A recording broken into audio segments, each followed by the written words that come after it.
Have you ever wondered why the people who rise to power are almost never the ones who deserve it?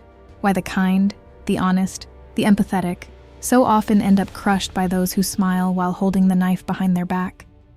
You've probably felt it before. That silent realization that the world doesn't reward goodness, that the rules you were taught as a child, be fair, be kind, do what's right, are the very rules that keep you weak in a world run by those who play a different game entirely. And that's the secret Machiavelli tried to tell us, a secret humanity was never supposed to know. Niccolo Machiavelli wasn't the devil people painted him to be. He wasn't advocating cruelty, deceit, or manipulation for their own sake. He was doing something far more dangerous. He was exposing the truth, a truth that the powerful already knew, but that the masses could never be allowed to understand. He wrote, "The prince not to corrupt you, but to wake you up, to show you how power really works when the masks are off." And what terrified the rulers of his time wasn't his cynicism, it was his clarity. Because once you see the world the way Machiavelli saw it, you can't go back to believing in the illusions that keep most people obedient. Here's what he understood, something we still refuse to face today. Morality and power do not coexist peacefully. The good person, Machiavelli wrote, must learn from the bad, or be destroyed by them. Because those who cling to virtue while living in a world ruled by wolves will eventually become the prey. It's not a comfortable thought, is it? We like to believe that goodness always wins, that the moral arc of the universe bends toward justice. But history suggests otherwise. Empires were not built by saints.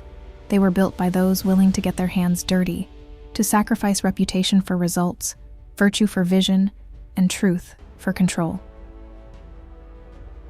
Think of every powerful figure you know, every politician, CEO, revolutionary, or king.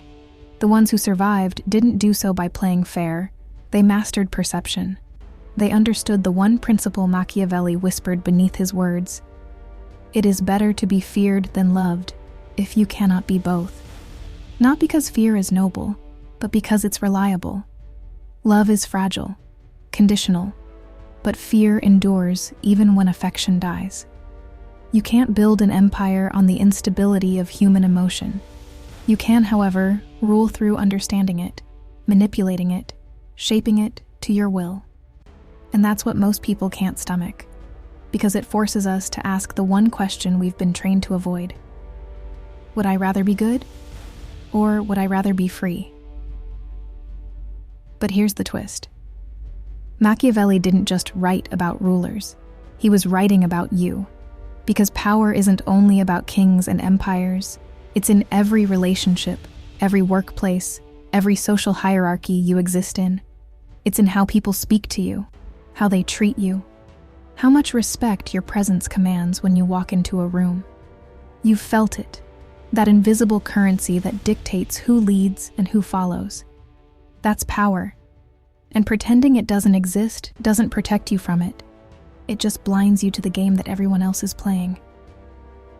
You see, Machiavelli believed most people live in a dream, a comforting illusion built on ideals that sound good but don't survive reality. He called these people the unarmed prophets, those who preach virtue without understanding the violence required to preserve it. They believe truth alone will protect them. But truth, naked and unguarded, is devoured by those who understand that reality bends to willpower, not morality. And so, history repeats. The manipulators rise, the honest fall, and the rest of us sit in confusion, wondering why doing the right thing never seems to change the world. You're not supposed to know this, because once you see it, really see it, society loses control over you.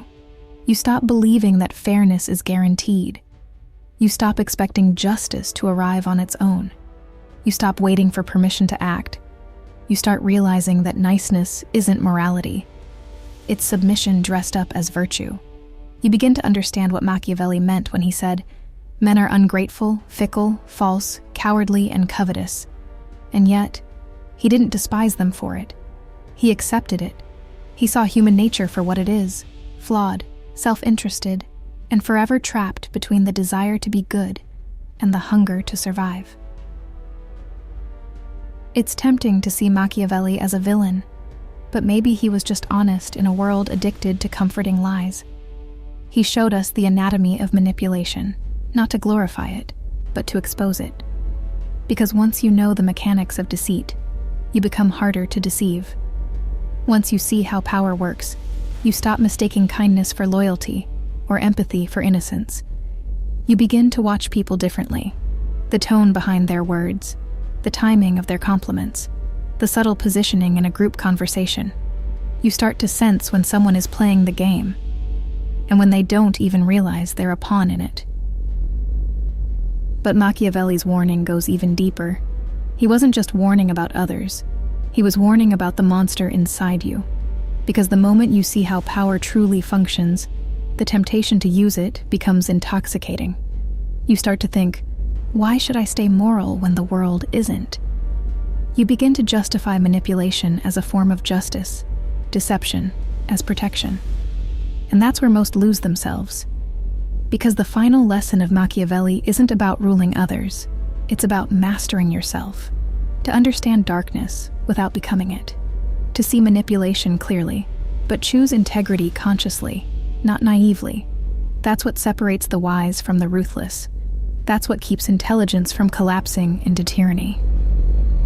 Maybe that's what he really wanted, for you to wake up, to stop waiting for idealism to fix a world that runs on power, perception, and control, to stop assuming that being good is enough, and instead, to become good intelligently, the kind of person who can see through illusion yet still choose empathy, who can recognize corruption yet not imitate it, who can play the game without losing their soul to it. Because in the end, Machiavelli's greatest insight wasn't that humans are selfish. It was that pretending otherwise makes us slaves to those who aren't. He wasn't teaching you to deceive. He was teaching you to see, to awaken from the comforting delusion that morality alone will save you, to understand that the truth isn't always kind, but it will always set you free.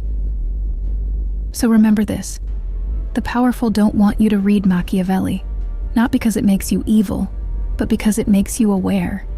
And once you become aware, you stop being easy to control.